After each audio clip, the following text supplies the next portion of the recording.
Okay, let's talk the Las Vegas Raiders versus the Carolina Panthers. This is going to be a fun game, and I think a lot of people are sleeping on this one. So Raiders did a ton to address their offense in the offseason. Add Bryan Edwards, add Henry Ruggs. Go out of their way to make sure Jalen Richard comes back. Add Lynn Bowden, then trade him away. Interesting situation there. DeAndre Washington is gone. They do bring in, what's his face from the Broncos? Can't remember now. It doesn't matter because he's probably not going to get much use. So lots of new faces. Jason Witten in the tight end spot there. Lots of new faces in Vegas. And obviously Vegas, first time that they're actually going to be playing as the Vegas Raiders. And then look at the Panthers. Even bigger changes. Basically, the entire offense and defense was completely revamped. Bring in Teddy Bridgewater. You bring in Robby Anderson. Spend a ton of draft capital on defense with Luke Kuechly gone. Like this team is going to be starting like 4 to 6 rookies on defense. It's going to be a weird team to watch. I think the Panthers are going to be like that team that's always competitive and never can quite win games. But Matt Rule is a winning coach. And I think that of all the teams that went out and got a new coach this year, I like the signing of Matt Rule the most. He showed a lot of promise with the way that he rebuilt multiple organizations in college. And then the sneaky upside of getting Joe Brady, the offensive coordinator that helped craft Joe Burrow's record-setting season in college, give him the offensive coordinator job here in Carolina with crazy playmakers like Christian McCaffrey and DJ Moore. This is going to be a really fun offense that people are sleeping on because they're scared that Teddy Bridgewater is boring.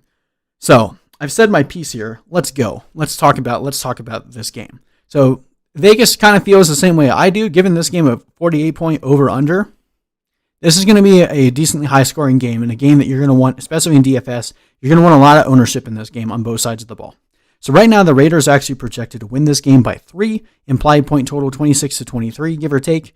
So last year, the Raiders were, average against the run, average against the pass.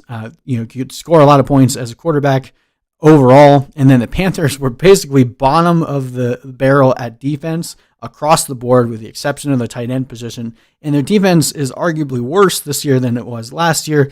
Lots of rookies here. There's going to be a lot of growing pain with the Panthers. So every year in fantasy, there's always multiple defenses that we want to exploit. Like when you see your fantasy players playing against this team, you get excited.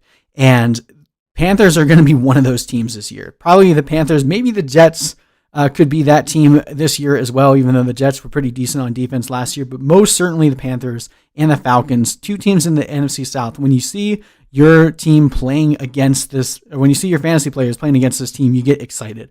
And this is going to be a really, really good game for some of the Raiders players. But most certainly, and I'm saying this from a place of, I am not a massive Josh Jacobs fan this year, but week 1, oh my word, Josh Jacobs is going to absolutely kill the Panthers.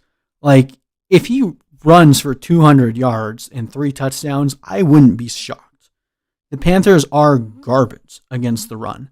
Josh Jacobs is the absolute smash play this week. Start him in DFS, start him in every single lineup that you can, and then trade him away. Darren Waller is another guy I'm comfortable starting this week. Now, I'm comfortable starting Derek Carr, Henry Ruggs, or Bryan Edwards in deeper leagues. My concern with starting them in week 1 is we don't really know what that division is going to look like yet. Bryan Edwards has been running the X all training camp. He looks really good. I think he's going to get a lot of work right away, but Hunter Renfrow is still there, who I forgot to throw on this list, and I apologize. Same thing. I'm keeping him in the same category. Between those 3 guys, Ruggs could end up having a really massive play that wins you your week. He could also start out really slow. Bryan Edwards could end up getting like 10 catches this week. He could also only get 4. Hunter Renfrow could be the guy. I want to see it before I throw guys out into my lineup. DFS is a different story. If we're talking DFS, you can run Ruggs and Edwards lineups all day long because one of these guys, Ruggs, Edwards, and Renfrow, one of these guys is going to be really good this week. I just don't know which one it is, just being honest with you. So for me, if I'm talking season long, I want Jacobs, I want Waller, and I want those other guys on my bench. Because whoever blows up, whether it's Ruggs, Edwards, or Renfro, they're going to be super valuable next week. I'm not starting the Raiders defense in this one. As I mentioned before, I think the Panthers offense is highly underrated. Now, looking at the Panthers, again, if you need me to tell you to start Christian McCaffrey, we have issues. DJ Moore, obviously, in a smash spot this week. Raiders secondary is not very good. Now, same problem with the Panthers as we have with the Raiders. Curtis Samuel, not looking that great in camp, actually. Hasn't really been turning too many hits. And then Robby Anderson, similar situation with Henry Ruggs. At any point, could have a really, really good game. So I'm comfortable starting Robby Anderson in like a DFS situation, but I would prefer to wait it out in terms of trying to throw Robby Anderson out there in a season-long league.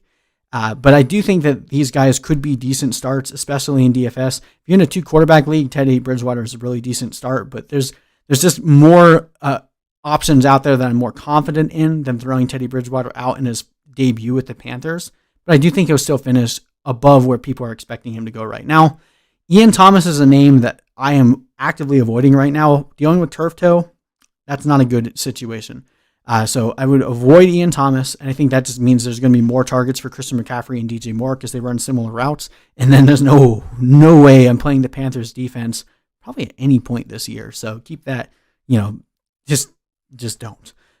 But overall, I actually expect the Panthers to win this one. I think that they can actually surprise and end up kicking a field goal towards the end of the game, taking the lead.